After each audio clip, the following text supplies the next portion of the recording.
Good morning, good morning, good morning, good morning. Why am bano sumjam janeron? Good morning. Join me, join me.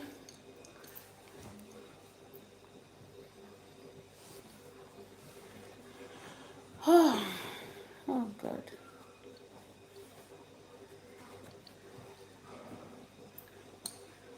Good morning.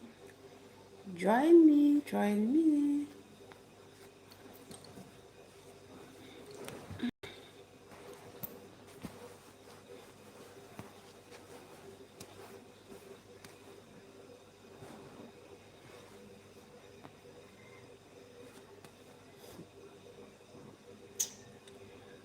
Bagay ha. Happyanga. Okay. Good morning. Yes, Chinedum. Jema Buya, your first person joiner. Hi. Yes. Chinedumo Anyang. Good morning. Thanks for joining. Good morning, good morning, good morning. Yes, Munemo. Biawana, Biawana, Biawana, Biawana, Biawana. Helen Ede. Good morning. Chiza Rest. Good morning. Hi, hello. Biawano, Munamo, no, Hokurechi. Waimbana is live. I caught you again today. Thank you so much. I really appreciate. Thank you, Munemo. Victoria Chomi. You're highly welcome. Good morning, my beautiful queen. Wow, thank you. Thank you, Munemo. Let on order. Biwana, Biwana. Nkechi Osuawo. Good morning, Waimbana. More grace, sister. More grace to you too. Thank you. Thank you for joining. Biawan. Hello, Tano Mere. Chizarest, Waimbano, you are quite amazing. You're the reason I am. Thank you, thank you, thank you. Yes, so I want to programmer Jina Gaga. Yes, if I am amazing, you are the reason. You are part of the reason I am. Thank you, thank you. Your support has been immense. Thank you, thank you, Munnem. Onye nọ na-enwe onye si ya ngaja. Anyị so n'azụ na-aga aga, yes. Onye ahụ enwebe o ji azụ agaja. Yes, so mmadụ ka eji aba. Ọkwanụ mmadụ ka a na-alụrụ. Mmadụ ka onye nwere mmadụ ka onye nwere ego. Yes, so n'ihi na onye nwere ego nwere ike nwee ndị ọjọọ gbaghara ndụ, mana onye nwere mmadụ, not just mmadụ a na-ekwu ịnụ onye nwere mmadụ ka onye nwere ego, ọwụ onye nwere onye ahụ hụrụ ya n'anya genuinely, onye ahụ ihe ọbụla ọ sịrị ọfa ya ya si no na ya ma onye na-eso ọ ya ka a na-ekwu onye nwere mmadụ. Yes, mgbe ụfọdụ onye nwere ego egbue maka ego n'ihi na onye ahụ ga-egbu ya onwe connection, nwe otu o si hụta ya, so onye ahụ esoghị na mmadụ o nwere, ọwụ onye ahụ nwere onye hụrụ ya n'anya, onye si ya na-aga na-eso m gị. Out of the billions of people nọ on the internet space, akavụ pụtara your own audience, ndị sịrị ngaja imere ka ọma ngaja ime ka ọma, ha sị gị metere ka n'imetekwa, ha sịrị mba awụ onye ahụrụ n'anya ka a na-asị imega na ihe imere mma ọrụ hụ mma. Yes, ụmụnne m, God gift. Good morning, Mama. Good morning, sweethearts. You're welcome to my live stream. Ona Biaruelo Ogechukwu Favor. Yes, Helen Ede Wambana Highs, our twins. Nemo Odihizio. Hano ya hakamund. Omaji ekwege.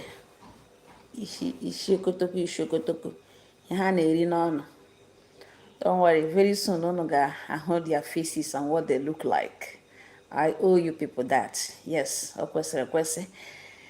Yes, so edre nọ na ha m agwụla m ọ dịghị izi mana even though not easy, I wish all of you that are looking up to God for such blessings. Chineke nna bi n'eluigwe ga-emezuru ya ọnụ. Eze ndezi ga-emezuru ya ọnụ. Ihe ọbụla ịrịọrọ Chineke. Ịrịọrọ Chineke ihe ahụ wụ right ṅụ. Yes. All right ṅụ. In as much as God is not a partial God, yes, that makes it your right. Once ị maara Chineke tụkwasị obi, ọ gaghị agọzi ndị ọzọ hapụ ịgọzi, ọ ga-erurịrị gị aka. Ihe ahụ ịrịọrọ Chineke, ọwụ di, ọ ga-enye gị di nke aka, ọwụ nwunye, ọ ga-efu fụchasịa nwaanyị rụ mma sịlekwe, and ị ga-ahụ ya, ọ ga-aba gị anya. Ị ga-ahụ nwunye gị n'anya, nwunye m ga-ahụkwa gị n'anya.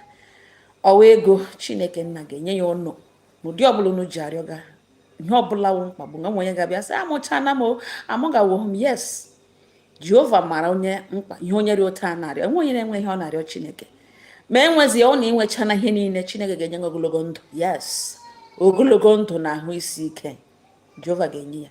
Ọ ga-meet you at the point of your needs, and ọ ga-enye you according to your heart's desires. Amen. Chineke na dowere m ọnụ. Yes, abịala na m asị m abịa gbotowara na update kemgbe ụnyaahụ. Obi arọ m mma,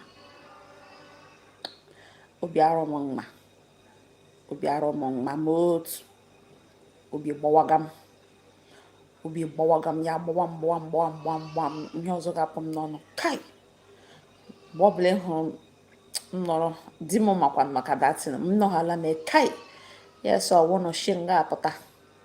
Ele ihe isi okuru n'ime ya ugbu a na-ele ka ịmakpuru nga ya, ele ka iru arịga n'ime mmụọ ahụ. Ọ bụ nnọghala elu nọ kai, and kai ahụ na-apụta m like ma ọ dị deep, nọ in deep thought. Ihe ọzọ ya na nọ kai mbido feel wey the whole thing ya dịzị ka ọmụ ka ememe akpata ya wụzọ ma ahụ ya kpọkwara m n'ọnụ kai. Ihe ọzọ ga nọ di m ya gara bịa nna wụ shi n'ime ya anyị n'ime pụta ogene wụ kai ya ghọta.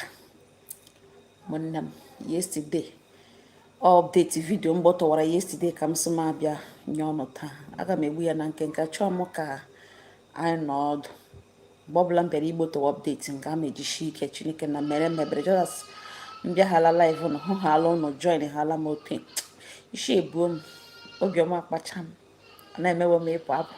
Mana the same, we gotta do what we have to do for time's sake. Yes, onye ọbụla nwere one or two ọ chọrọ ime, so we'll catch up.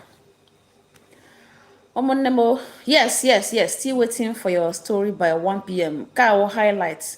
A post will let me the video already. Yes, a post will let me YouTube to schedule layer. So automatically the video on YouTube. So automatically by 1 okay post wrong way.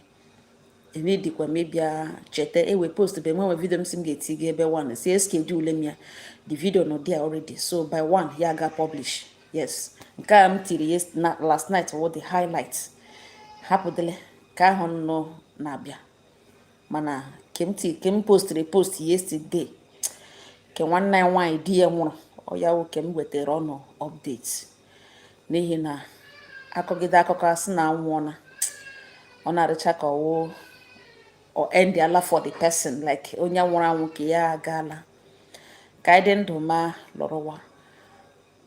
Ọgụ ọbụla ị na-alụ fụ onye hụrụ n'anya ya wụrụ mgbe ọ dị ndụ. All these other ones a na-alụ ma onye ahụ nwụọ mgbe ụfọdụ ọwụcha onye ọbụla na-enwecha spirit elu especially onye gbalịrị nọ ka ọ lụọ ọgụ ahụ mgbe a dị ndụ ya wụrụ na ọnwa ajụ. Ọwụ onye ọbụla na-enwecha the zeal. Some na-ahapụrụ ya Chineke, some na-azịkwa no, I have to avenge your death. Chineke nna ga-ahụrịrị onye ime eluigwe ga-alụrịrị, and I won't give up. So taa onwe ndị dị like this, nwekwa ndị na-awụ onye ahụ ji gbaji ha la gị na-akwagodo ha na-efe n'isi ha efilie na ike agwụla ha, gịnị ka a na-emezi na onye nwụrụ anwụ na ọmụọ na. So other updates ka m jiri bịa ụmụnne m. In all thy doings, stay alive. Very, very important. Dere ndụ, yes, dere ndụ ka ịkọ ihe mere. dịrị ndụ ka ị lụọ and onye ọbụla gị na ya bi, no matter otu isi ahụtago onye ahụ, no matter your level of understanding, no matter your wisdom, iji onye gị na-ebi ụgwọ ntị. Yes, asịgodo na mgbe niile ihe ọ na-akọ ọ naghị eme ekecha like ị na-ahụta ya na o nwere, but tinye ya that listening ear. Sometimes rugharịa n'ime ihe onye ahụ na-agwa m, ị ga-akọchata ihe ị ga-eji ihe ga-eri m uche, ihe ga-enye ihe ga-anaghị attention. Yes, ọ dị very very important because ọ na-ege ahụ ị gaghị anụ, and because ị nọhụ ị gaghị ama ihe ị kwesịrị ime in that situation.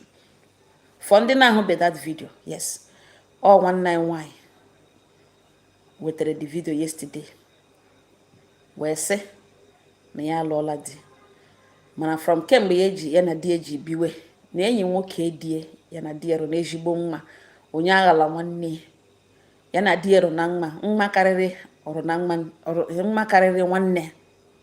Ụnụ ma enyi ndị a, especially this type of friendship and trust na-abịakarị from ezigbo mmadụ, ndị ọ na-anaghị ewe anything again their trust, ndị ga-emere a little thing ha eme ya appreciate.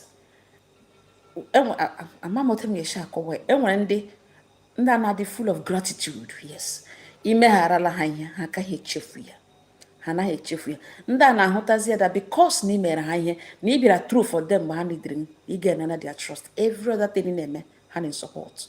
Ha na-ahụtazi, ọ ga-arazi ahụ ịbịa lewe anya fitawa ihe ị na-eme around them. So ọwụ nwanne anyị nwaanyị owu dịka mmadụ di ya kpatara na mgbe ya na di ya lụrụ, ya gwa di ya na ọ like nweta enyi ya nwoke na-eshi. M ga-ebrief ya, achọrọ m ịbịa kọwa full story, m ga-ebrief ya as much as I can. Ya gwa di ya na ya like nweta enyi ya nwoke na-eshi ele ya anya, na ya like nweta enyi ya nwoke na-eshi ele ya anya. Di ya sị ya na ọ wụ otu enyi ya nwoke na-eshi ele anya. Ya bịa gwa di ya na ya like nweta enyi ya nwoke na-eshi ụmụ agafewe ya na ya bụ ọ ga-achịtarịrị ahụ. A lot of things ọ na-complain na ya like ihe otu enyi ya nwoke na-eshi eme. Ụnụ mana onye ọbụla nwere limits. I cannot fight your friend if I love you. I can't fight your friend. If I see reasons to dispute what your friend is doing, all I need from you is to see reasons with me. Give me a little support and I might do the rest. Mana me nye gị m support, me sị gị m yes, I don't think it's okay. Some people are like that. They can't come bluntly to fight your friend. This is somebody you call your friend. If I love you that much, I might not make friends, I might not be friends with your friend, but I owe them respect. For the fact that that person is your friend, I have limits to what I can do with that person. That is respecting you, not your friend. Some people are like that. Get that straight. Now, one night why I because him jine ekwu here now ụfọdụ ụmụnne anyị commentary na comment section enwe onye si that na ọwụ nwaanyị a kwesịrị push this her husband's friend off. Aghọtara m ihe o mere ma amamotem ga-eshi m explain on aghọta, but let me get straight to the point. So nwanne ya nwaanyị sị na enyi ya nwoke di ya na-atara ya stọọdụ na-eme ka uru advances na-ekwesịghị ekwesị. Each time ọ gakwuru di ya believing that di ya ga-asị no, ọ bụrụ otu ihe ha shiri mee, no, I don't like that. Enyi ya nwoke ekwughị, di ya ekwughị ya. Enweghị mgbe ọ na-asị no na ihe arụghị mma ọ ngwa lee ihe ị ga-eme ka nwaanyị amara na ya na di ya so. Ọ bụrụ na ya mara na ya na di ya so, ọ ga-enyere ya aka anytime this man maybe especially nke ya asị onye lega anya elele anya ga-abịa gwa mmadụ otu o si ele anya, but then ịgafe make sure na ịchịtara onye ahụ ahụ ọ mgbe niile gị jide ya aka ọ ịbịa keriri ya aka, ọ ga-eme nwaanyị awọ nọ ya seriously, see please stop this. Achọrọ m that nonsense, biko I don't like that face. Must you touch me? No, I'm not comfortable with that. Talk with your mouth, don't touch me. Knowing fully well na this same friend bully ihe nwunye ya mere gaga gwa enyi ya nwoke na like mote nwunye nshi were moku. I don't like it. Like everything nwunye nshi gwa moku na I don't like it. di ya ọ ga-asọpọtụ nwunye, at least ma ọ sọpọtụ ihe ọ ga-agwa enyi ya nwoke, oh my wife nọ n'eyi echefuru m ịgwa m ma ọ wụhụ m ọ naghị emes accept physical touch, biko nne m nna m ewela iwe, mana next time emetụla ya ka ọ ga-ejide ya aka, akwa nwaanyị mụ na-ebi enyi nwoke inyere ya limit, create boundaries even without disrespecting your wife.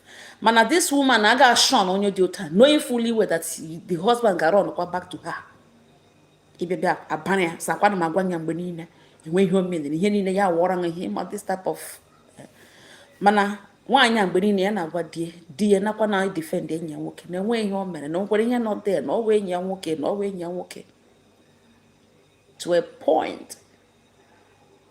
Nwaanyị abịa dị ime very pretty woman a na-agwa unu. Ahụrụ m alere m profile picture ya na picture ya ka o sendere m the woman mara mma no na fine woman forget. Ọ nwere ụmụ nwaanyị Chineke na-agọzi with mma, yes. Ruo mgbe nwaanyị a dị ime mgbe ọ dị ime time enyere ya eruole, ịma mgbe ụfọdụ dọkịta ga-enye nụ date ya hụ na ya esetie before the date or ya esetie after the date enyere m. Nwaanyị nọ ntara di ya anọghị ya ime emenwe. According to one night nwaanyị, o nwere ndị neighbors nwere moto, o nwegodo moto in that condition ọ gaghị anya moto, mmadụ ga-akpọga ya ụlọ ọgwụ. O nwere neighbors ndị ya na ha na-adị na mma, ndị ọ ga-arịọ ha agaghị asị ya no, nọkwa na around moto ha pakịrị, ọ ma na ha nọ ya, ọ kpọtụrụ ha sị biko bịa kpọgata ya ụlọ ọgwụ, ha agaghị asị no. Ya akpọ di ya n'ihi na o mere ebe di ya gara o mega expect na olu wale ya jụọ ese olorutewele. Di ya si no na ya nọ na traffic jam, kwuo ebe ọ nọ ya na distance ebe ọ nọ ya nwee lọrute ihe nwere ike ọ ga-emeti ya. Ya gwa di ya si na ime na-eme ya na ọhịa eji ajụ ka ya mara ma ọ bịarutere. Di ya si mba na ya nọ na traffic jam na ya don't worry. Ya gwa di ya si ya don't worry ka ya sọtụ onwe ya. Nwaanyị mara ihe ọ chọrọ ime, di ya gwakwana ihe ọ gara ime. Ihe di ya meziri ka kposie enyi ya nwoke na diseme enyi ya nwoke nọ ntara nwunye na complain ọrụ mgbe niile na ọ like otu o si emetụ ya aka, ọ like otu o si ele ya anya, ọ like otu o si asụsa ya ahụ, ọ like otu ọ ga-esi okwu ma ọ ga-ejide n'aka, ma o kenyere ya aka o jide n'ọba aka, ma ọ jere oshere ihe na wrist, ọ were gụgbago onwe nke onwe ihe wi pull nwaanyị close gị hug ya like enwe ihe being in control. Ya niile nwaanyị na complain di ya ahụtaghị ya na asenitin. O ruzie n'afọ ime ya ga-akpọwaka dị sene enyi ya nwoke a na ihe biko rush ya ga were moto ebugere nwunye ya ụlọ ọgwụ na ime na-eme ya. Nwaanyị mmadụ nọzi na-ewere a few things and ụkwa atawashawala ya lekwezie enyi nwoke di ọnụ wepụtara ka okpo nebo ya si ya biko na ya bịa kpọgata ya ụlọ ọgwụ na di ya nọ around. Lekwezie enyi nwoke di ya driver si ya ngwa na di ya ekpuru igbo na ngwa enwe ihe ọzọ nwaanyị ga-eme ya ekoiri ya ka ote nwoke na-eshi ekoiri nwunye aka koegiri nwaanyị nụtara aka koiri aka. Nwaanyị degere ya ewebe n'ime moto dị ma buga hospital. Nọrọzie na the hospital nọgadi ya ya mmụọ ka ọ rọshia baga. Ụnụ mana mgbe nwaanyị nwa ọhụrụ ebele. Excuse me please 1 minute. Ella Uri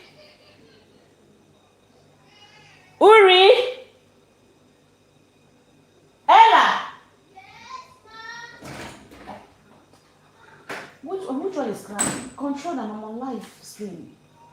Okay. I don't want to hear them cry that loud. Please. Okay. Go back.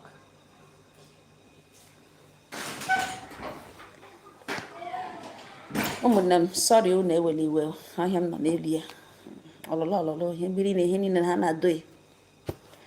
So ya gbanyere this lady aka kpọga ya hospital. Erutele na hospital. Nwaanyị amụọkwana mmụọ n'udo, mụọ agadaga nwa nwaanyị very pretty very beautiful girl ọ mụrụ. Ya na makpuje na theater ebe na-ekili be hụ the woman. Naanị olu nwa ka ọ nụrụ ya na ka ọ nwegoro ụzọ makpo. Chukwu emebere nọọsụ nọ nga ahụ ọshe si no say can't enter there. Ekili be ha. Yes, okay. Bido na aṅụ karịa ṅụọ ihe ogirige na hospital. Nwaanyị ụfọdụ so na ha ma die na ọwụhụ die na ọrụkọ nwanne die. Ụfọdụ echekwene na ọwụ die. Ọṅụ akarịa ya ṅụọ ya chili kweli kpodishi na ala ya awụli elu ekele Chineke praise the Lord na-akwa ebe niile. na-akọla attention, ị ga-asịcha nwunye nwoke ka edelivala successfully ọnwa akarịa ya ka ekiliri nwanne ya nwaanyị kwupụta ya na nwa ya dị nwa ha n'elu bed si ya ngwa na ọga na ụmụaka nwa adịlarị ya rọshia ka ọ gaga ekuru nwa ọhụrụ. Nwanne anyị nwaanyị si ya no sir, na ọ dịghị allowed ebiashi na ihe awụ nwa first issue ya na di ya, ihe a ka nwa ọhụrụ lụrụ ụwa, na ọwụ papa ya ga-ebu ụzọ nye ya first kiss, na papa ya ga-ebu ụzọ lift ya, na oru ekwesịghị ka onye ọzọ metụ ya aka na-awụhụ papa ya ga-ebu ụzọ kurugodi ya before onye ọzọ ya na-eku ya. Ọ jụwa ya sị gịnị ka ọ na-akọ, kedu ihe o mere, na-enwe onye ka uri ya na ya wụ di ya wụ ya, na ya nwatakịrị amagara ya n'aka ha na okwule ihe ka ahụ na ọkwa nna di ya n'ala bekee na mmadụ aga ekubido nyewezie pọintị kọshiwa before ya mara parala nwatakịrị kuri ya bido kuri wee kisi wee pek wa ya nwa wakpowa. Nwanne nwaanyị so obi agba ya njọ, mana enweghị ya ga-eme, ọka na impens ọka dị wik. Die awụrụ bịazie n'ụlọ ọgwụ kuruzie nwa ya egwuregwu a karịa ọya ka ha mechara ha elọta.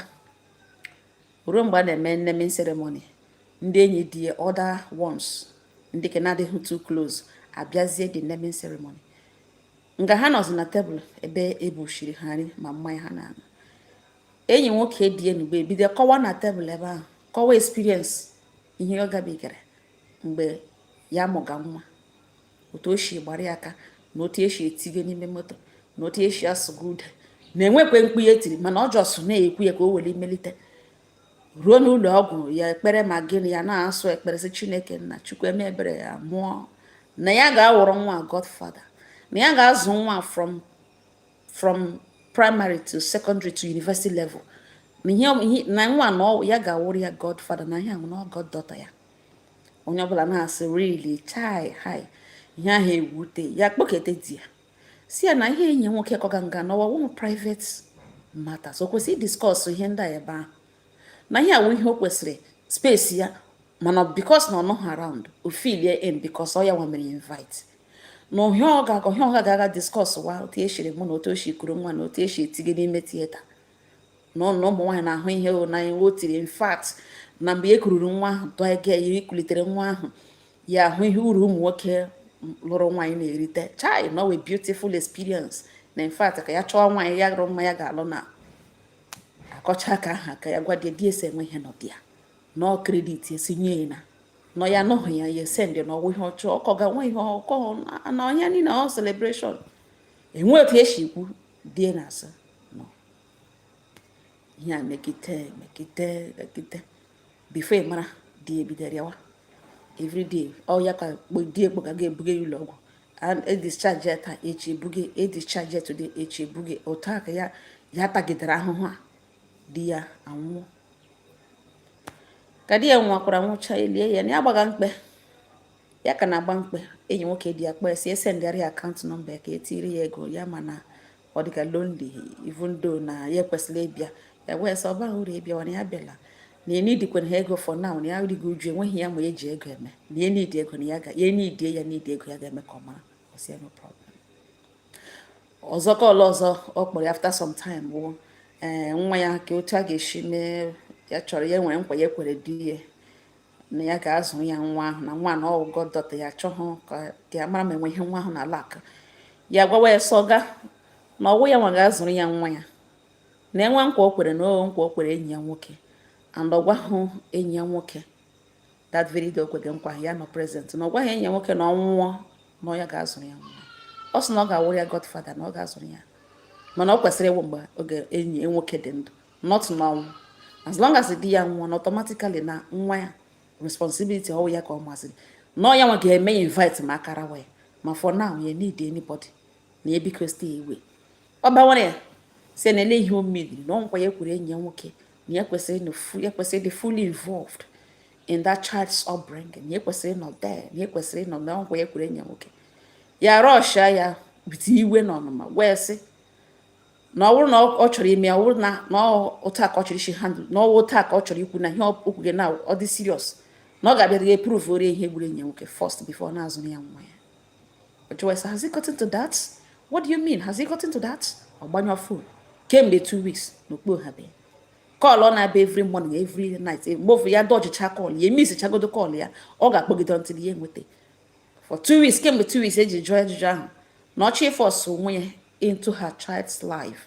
Ibia mee na ọnwụ kwa okwere enye nwoke. Na ọ ga-ebuzo eprove ore na ọma ihe mere enye nwoke. Ebido from there. Kemgbe 2 weeks, this man akpọbeghị. Ọjọbedị ya nwa anọ ntara. Ọjọbekwara ya onwe. Ruo ngalugbo ene. Na ya mana di anwụghị ọnwụ chi. Mana ya na-ahụta ọnwụ di na ọwụ otu o shikere. Na ya try ibupụka destiny mana ihe ya na-eme nwụhụ iche njiri die destiny ya. Ụmụnne m okwu ekwelekwa m sị nne m ya sị di ma na onye ebe ya so onye neighboring village di ye lekwe village di lekwe di village ka na the same omenala the same ihe niile na ha ya na wo the same village but after the village di lekwezi village ke the man how neighbors somewhere so we ga ho e welite n'ogwu a yes na even though before him joy this na ogwa benam that dan ne ya na ya gaga kosara brutokwu village ka eme invite ka ọ bịa prove with ihe niile na ọkọ ganga ugbo eni na ọ na-ediri prove that na aka ya nọ na ihe mere di ya gwa nwanne ya nwanyị sị na ya ga-akọjile ya ga ha lụli ka ya na-alụrụ onye dị ndụ ka ọ onye nwa ọjọọ so kpọpụta just otu mkpụrụ nwa ọtọ ọnụ etu nwaanyị isi ekpe na enwe mgbe ya hanyere na ụwa ya ga-end up like this ya achọghị that type of a widow ihe nweghị eji eme ya chọrọ ịka nka with di ya ọmụ eto ochie ha n'ihu such a lovely husband ya na-alụ na ihe gburu di ya ọhụhụ danger ya na-atụrụ ya aka na ọgịnị ka ya ga-eme ọbịa ugbu ọṅụ ya enwe ihe mere na ọ ga-akpọpụtara di na ya achọghị ịlụ na ebe na ọhụta ha ọnwa ahụta ihe niile na ya nwere ike na sef ya lụwara ya ọ nụrụ ebe ahụ si ya na ya hapụwa wee enye nwoke ọnwa ọ gburu na ogbukakwa na ọ dị oke na ọ dara agale o nwere ike weshiwara ya iwe instead of enye nwoke na ya ga-akụzili ya agaghị alụ na ihe ọma mere onye dị ndụ mgbe ọ dị ndụ nọtụ mgbe ọ nwụrụ anwụ ihe ihe ọsọ Adanne sara ya m sị nne m ilekwa ihe Adanne m kwuru okwu dị ya and another thing wụ ka na nke m gwara ya n'abalị m sị nne m akwa ịgụga kọmentị ịnụga ya enwe at least enwe ndị si gị kwupụta ka the man hapụ ime ihe ọjọọ kwupụta ị ga-ekwupụtarịrị at least ọgọdụ na-egburu ya egbe nwe onye gburu otu adịghị nwụrụ na ọ werela anya ime mmụọ hụ ihe mere the whole thing o plerele na olele dịka telivishọn ịlụ ọrụ ya avenge for his death ọ ga-adịkwa oke at least for nwa gị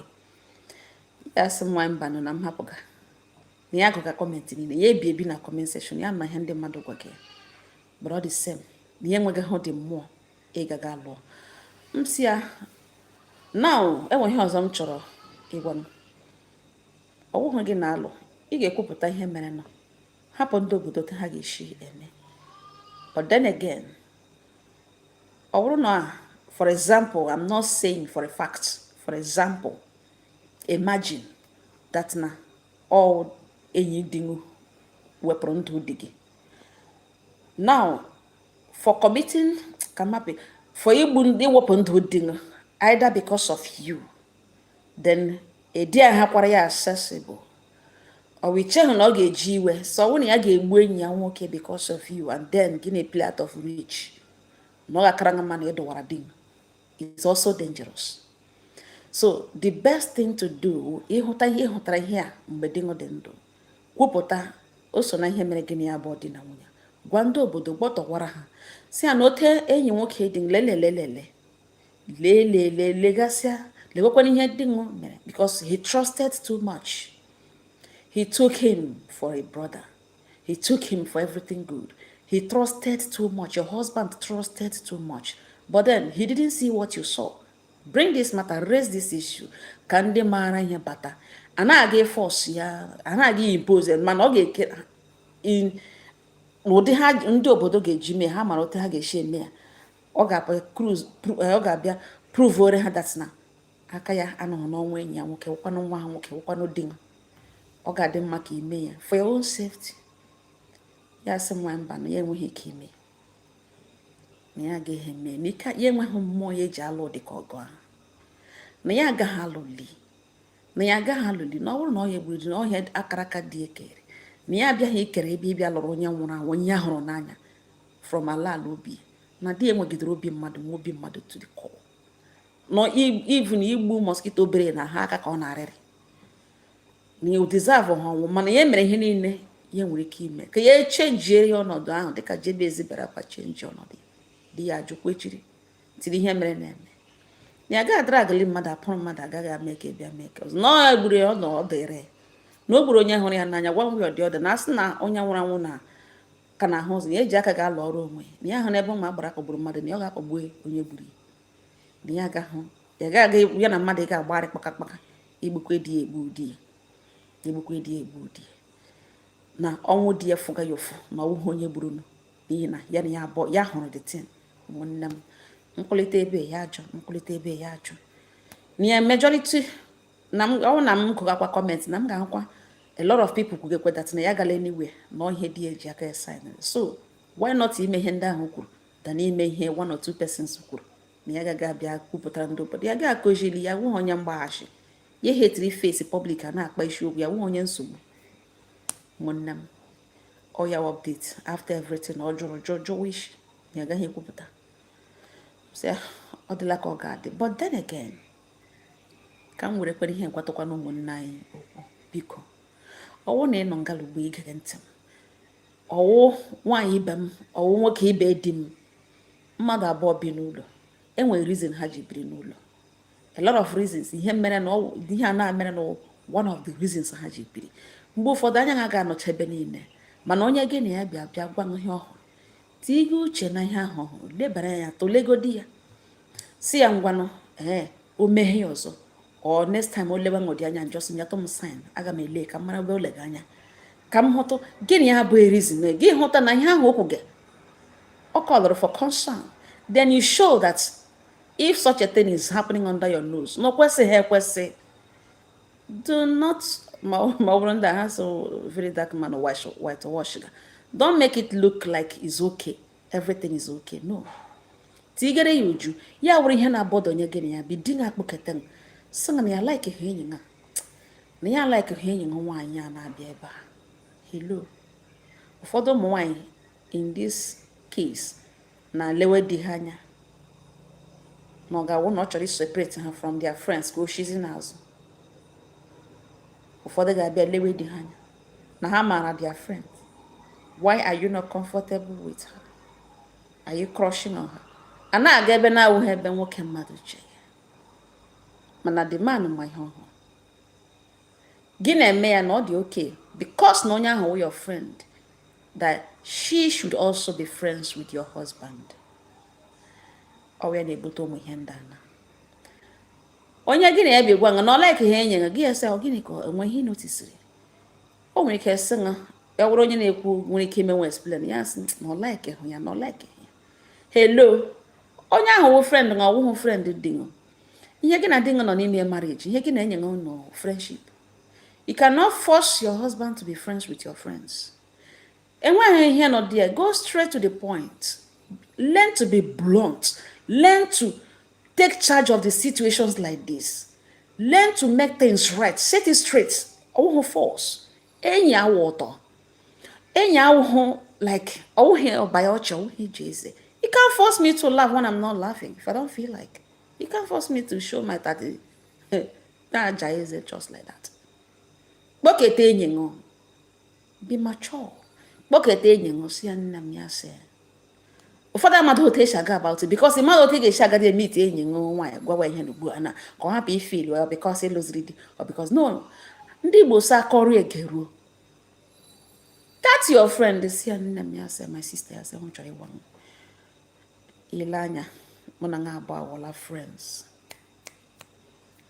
ya m lụrụ wu di m marriage ka mụ na ya nọ n'ime ya ọma bụ ma o shitu ma ịmata gị mana biko ọwụghị onye oke association even ya onwe ya enweghị enyi mana enwere ote ọ dị mgbe niile gị visitie ana m enotice even ndị okwugeghị ya mana asọ onye ya na-ebi enwebeghị o kwuru mana mụnwa mana ọ like hụ ụmụ third party association ọ chọghị ya ka anyị kwuwe na phone ịkpọ m then I will nwetakwa ohere I will come visiting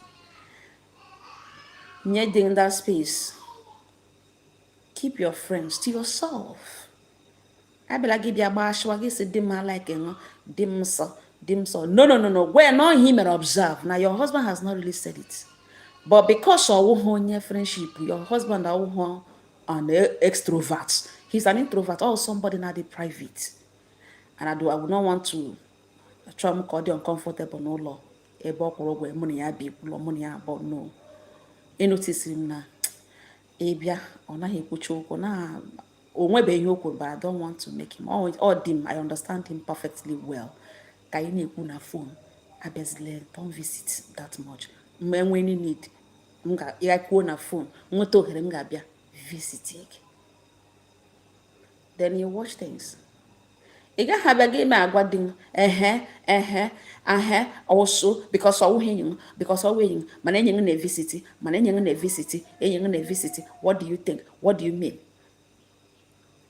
Ihe m ji na-ekwu this thing na-awụ enwere mata ka ga-abịa n'ụba na aka na-etreat ya, it might not really come here, it might come, mana aka na-ekwu okwu ya. This man si ya gwakọtala nwunye ya na ya adịghị comfortable with enyi ya nwaanyị, no less ya na ya abụọ ụlọ ele. Kedu ụlọ ya na-akwụ ụgwọ ya every time ọkpọbatara ya, this girl, this lady na-abịa, and ihe ọ na-eyi abịa like hụ ya, and otu ọ na-eche ele ya nya like hụ ya, na ya makwa ihe eji na-ekwu na ha anụ.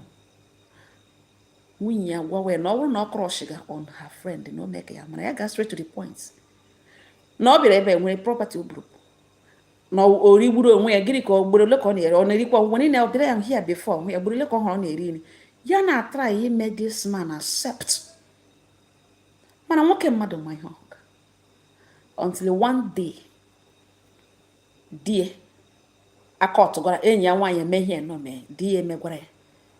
Ọ gafeela ha abụọ naanị ha ma ote ha shiri mekọrịta kwekọrịta, end ya up na hotel room. Ya sendịara nwunye message si ya bịa na so place, na ya bịa na enwe ihe gaga on, na ya bịa akpọkwala mmadụ, ya just bịa na so hotel. Nwunye ya wụrụ gaba rute na-ahụ enyi ya nwaanyị n'elu bed. Enwebe ihe ha mere, enwe ihe nlete na ha mere. The man ka na ya ka na-ebu eme ọ daa na-ebu shiri, but because ọ bịara ya senda nwunye bịa, nwunye ya wụrụ bịawa wụchasịa na the hotel room na-elezi enyi ya nwaanyị. Yes, akwa odo onye anya ugbu ene since alụga m gịnị ya abụọ, asị m ka m gosi ṅụ ka m mee ka ịghọta, kọsa enwe ihe m chọrọ ime n'azụ ṅụ ego m jiri lụṅụ ka m kpara. Ọmụnwa mere na approach ọwụ gị gbara m toro gị, ọwụ gị toro m, ego m toro ego ṅụ, enweghị nweta gị ego iji elejigo onwe anya. I married you with my money. I fell in love with you. I approached you. I made you my wife. Ọwụ gị nwa mere m di gị, ọmụnwa mere my wife. I gave you the title, I gave you the name you are bearing today. If I could influence your father's name, as in add my own name, you should give me that respect. Lekwe enu, ọwụ enyi nwaanyị onye kpọrọ ezi ọya ga-ekwekọtala m na anụ. Ihe m jiri gwa ya mee ka ị bịa hụ igbo na-ewu, because even though na-enwebe ihe mere, mgbe na-adịghị anya na ọ ga-anụzi ọfụma ndada rie ya.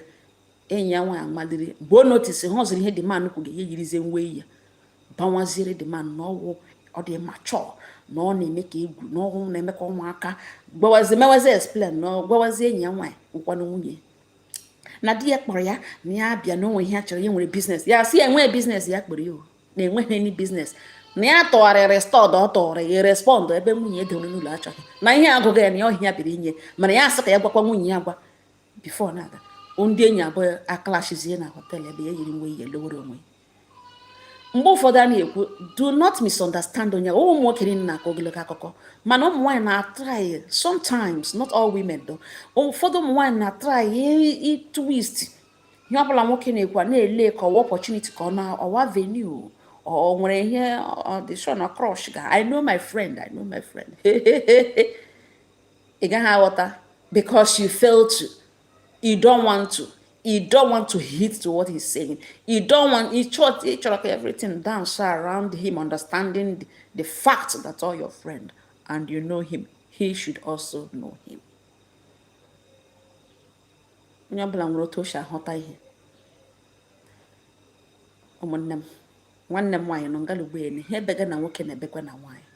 Nwanne m nwoke ihe ebege na nwoke na-ebekwe ka na nwaanyị. Ụfọdụ ọ na-akachado njọ na side ụmụ nwoke sef. Ụmụ nwaanyị na-egatụrụ di ha.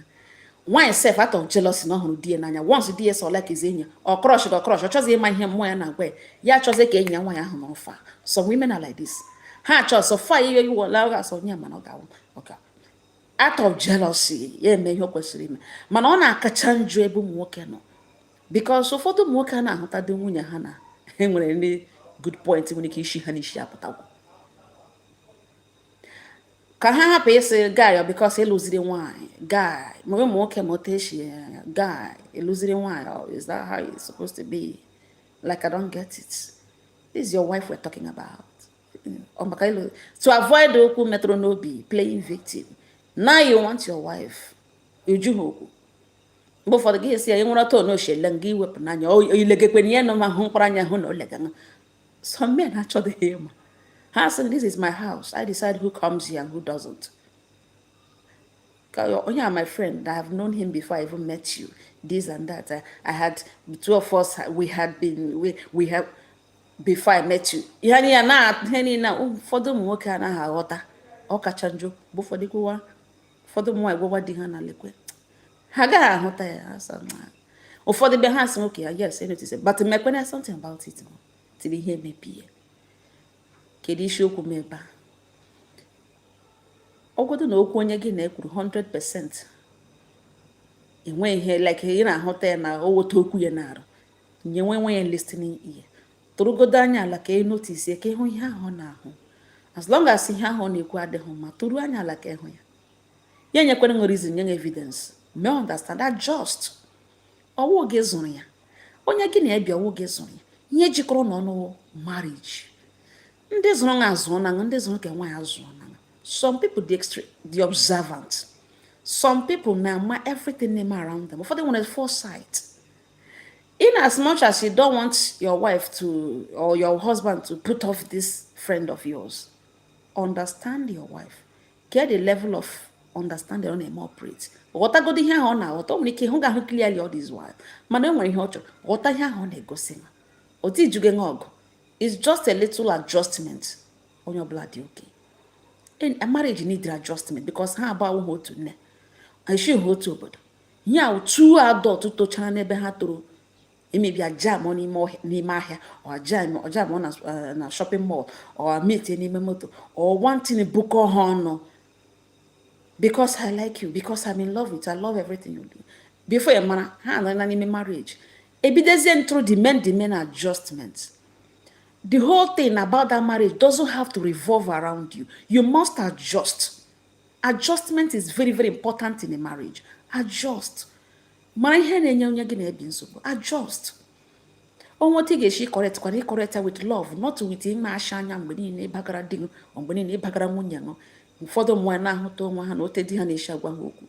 Igwe ịbachara nwunye no mba pụwa ya ehibe n'anya mmiri. There's a way you talk to your wife. Breeze buo ọ ga na-anụ olu ya baa n'ime ụlọ ya mapụtasị ịkpọrọ m because gị na ọ na-anụ olu mgbe niile mgbe ụfọdụ m jụwa dị m ikpere m oke ya sị lede ndị na-akpọ m jụwa ala ikpere m oke mgbe akọ ga-akpọzi m ugo m m sị na-akpọ m ya na-eto m ya sị baa n'ime ụlọ ọzọ ịdị sọ na-ebia ka eto m ugo m sị na anụrụ m olu eziokwu anụrụ m eche m ọ gị kpọrọ m ya wụ mgbe voice onye gị na-ebi na-atọ m ụtọ na ntị mgbe niile you keep hearing his voice mgbe niile gị mapụta ikpere m ya sị na akpọ m gị oh yes akpọrọ m gị onye na-ebute mgbe ị dịwara too attached to somebody ọwụhụ banye mba ọwụhụ banye iti mkpu itiwere nwunye mkpu gị na-eti ka like gị na-eti ya na-ahụta ya n'otu isi agwa ikwuru na-agwa ya okwu ka bed ya wụrụ dị ọgụdụ na o mejọrọ na outside ikekwe nwe ihe notisiri outside were nyewe chere ụlọ la ruo ị gaghị esi na-eji ebe a ga yara ya agoji akparịje gị squeeze ihu gị nwachiwe ihu. Let me tell you, every man wants to work with a woman whose face is bright, smiling. It gives the man the credit that he is giving his wife that happiness that she deserves. Gị na di usoro maybe emesiri n'iwe gị nwachiwechi onye le anya mara na iwe na-ewe m the next place a na-ele anya bụ n'ihu di and the man ebido elewe like that ọ na-adị uncomfortable enwe ebe ụnụ gara ile ya anya sị ngwa bịa ka lawa because you're not happy. Ihu gị with the billboard of your husband's effort. Ede happy. Enwe nwoke enwe dịka ọchị ga na-achị around your husband. Nwoke nọ somewhere ya bịa gwa nwunye ọ na ya na nwunye nọ ya sị lekweta otu nwaanyị ibe m si akọwashịghị ọchị achị mgbe niile gị machiwe ihu a na-emeta na emeta gị bịa hụ nwaanyị ahụ bịa lewe nwaanyị ya nwaanyị a na-adị happy ihe ọbụla di ya kwuru ọtọrọ ọchị ya na-asmile je ya na-achịje ya mkpọrọ anya nọrọ n'ihu di ya larụ ya practice how to be happy and ọ bịa jiwezie di ya na ya adịwala happy the man na adịwazi mewezi ihe amege nwunye ya na oji adị happy ya increase the effort. Ụfọdụ ụmụ nwaanyị na-eplizi ime elu mala ụfọdụ na-akpọ ya ure mana ọ bụghị ure.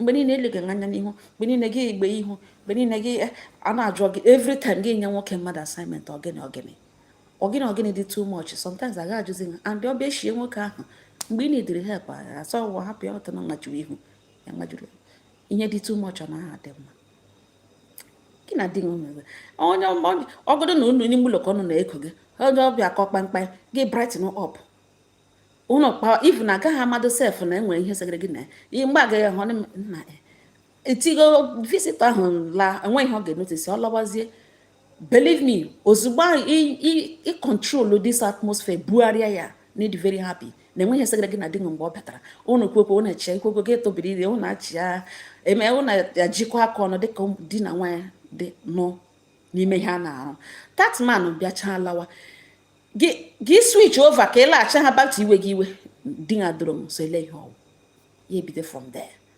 that atmosphere iwebatara ọ ga-achọ ka o luzu ohi ya dụrụ m so ele ihe ọwụ ị chọrọ ịlaghachi ha azụ ọrụ ka aha ṅọwa iwe na ọnụma mgbe hapụ ka ngwọbịa bịakwanụ imekarịala gị anyị ngwọbịa enwe ihe ahụ iwe ya sọrọ ebido from there.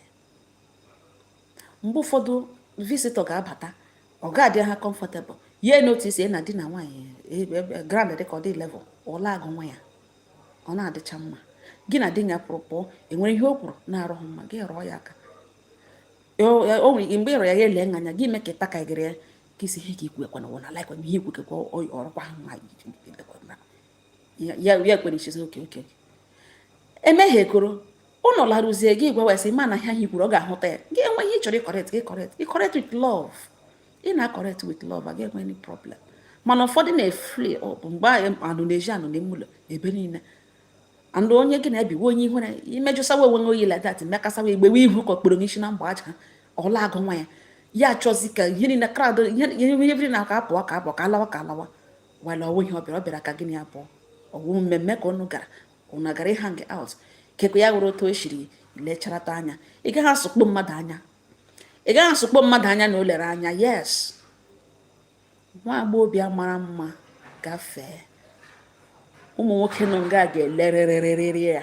Yes, ụmụ nwoke nọ dị a ga-ele n'ihi na ọ wee natural thing. Anaghị elekwanụ na ya bịa ka akpụrụ elakpụrụ a na-ele na ọ mara mma nwaanyị ma mma ele ya ele. Why is it okay? Ụmụ nwoke anaghị echekimeti nwaanyị ma o lere nwoke ma ole nwoke. Dịsị ọ naanị ụmụ nwaanyị ibe m na-eme mgbe m matara di m ọhụrụ ọ wete m ọ bụ dịtị na gbara m ara nhụghala nwaanyị mara mma ka ọ bịajila dịsị nle m ole gị ya bịakwana ya bịa agụrụ m ya sị esi m elele gị na onwe ṅọwa ile gị ọ nwaanyị ibe ṅọwa ihu isi ọ mara mma kam lere anya elekiri ya anaghị ele na enwe ihe eji eme ọ wee lere ma elere aka ọrụ Jehova otu ọ ga-eshi ekwu ya m bịa chiwazie so mgbe ahụ na anaghị ele na ọ wee nwere ihe onye mara mma gị ile ya ekere ya ama mma ka ele ya ele ọhụhụ na eleghe ụfọdụ ụmụ nwaanyị di ha leweghala ọhụla opportunity ugbu agbani dara ego all this Miss World ha mara mma mana ọwụhụ nwoke niile ga-alaiki imekọ ihe with them. Nwaanyị ọbụla mara mma nwoke ha ọṅụ like ya ekekwe ị nwere ahụ mgbe ọ hụrụ ṅụ fall in love with you dị nwa mpịtị mpi itoghị oke ogologo ya ahụzi onye toro ogologo lụwapụrụ nọ na-ele gị isi na ole gị wali gị na onwe dị nwa ndị otere m ndụ nwa average height itoghị oke ogologo mana ọ hụrụ ṅụ gị masị sị na ọ ga-alụ ị chere mgbe ahụ kwara na ọ ga-alụ hụ ndị okpo ogologo hapụ nwoke mmadụ lere anya gị na onwe lekịrịtọ ọ na-abụ lere anya ụnụ lecha mgbe ụfọdụ ọ na-abịa sọmarize nna nwoke ama na kwara ogologo ụkwụ kwara ụkwụ nwoke amaka nwoke amafu nụkwa na Chineke nekekwe ya sị m na ghara dịle ọ maara ndị ọ mara Chineke nyekwere m nke m ewere emere ihe egwuregwu ịba ka ahụ gịnị ya nọ nga what of mgbe ọ nọrọ onwe ole ka ị ga-alụ ole gịnị ka ị ga-emenwu mana peace inyere nwoke wu ihe o ji aga ihe na-eme ya gasị na alawala m ya alawa onye ọbụla needri peace n'ụlọ. Who is calling me? Oh, I'm on live. Okay. Ịghọtala ụmụnne m ya wee wụrụ ya ka anyị na-ege tonu di anyị ntị for ndị na-emegacha ha understand how these things work. Marriage were a long journey. Afọ ole Chinụ dere ṅụ afọ ole Chinụ dere ṅụ ndị Igbo si ka iriri ka ibu ala ka iriri ka ibu ala. Likewise, the amount of happiness ị nwere in life ọ ya ka iji aba. For every minute ị machuru ihu wee iwe, that minute lala ha na ṅụ n'iyi. Enweghị ihe deserve stampede your joy and happiness. Be happy at all cost. In fact, at every given point in time, be very, very happy. You approach it with sound mind, not with every minute. And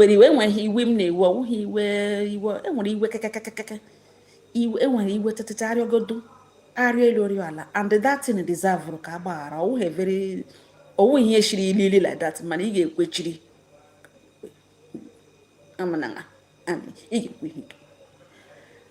Time ahụ lala ha gaga n'iyi nne m dede m enweghị karịrị ịhụnanya udo ka eji ebi. Echefukwala, a marriage is all about adjustments. You pick some things, you drop some things for the sake of love, for the sake of future.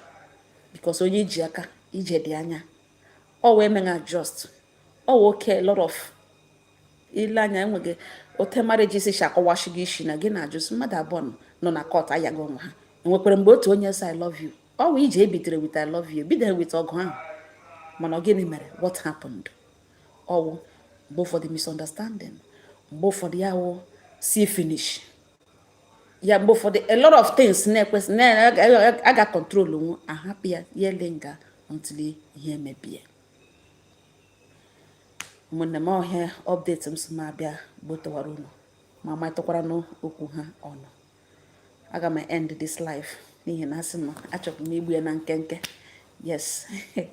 Ngwana ụmụnne m ọnga ọha nọ m n'ọnụ biko nọ onye echefukwala ịhụnanya ka eji ebi. All the very, very important. God gives good morning, ma. Okay.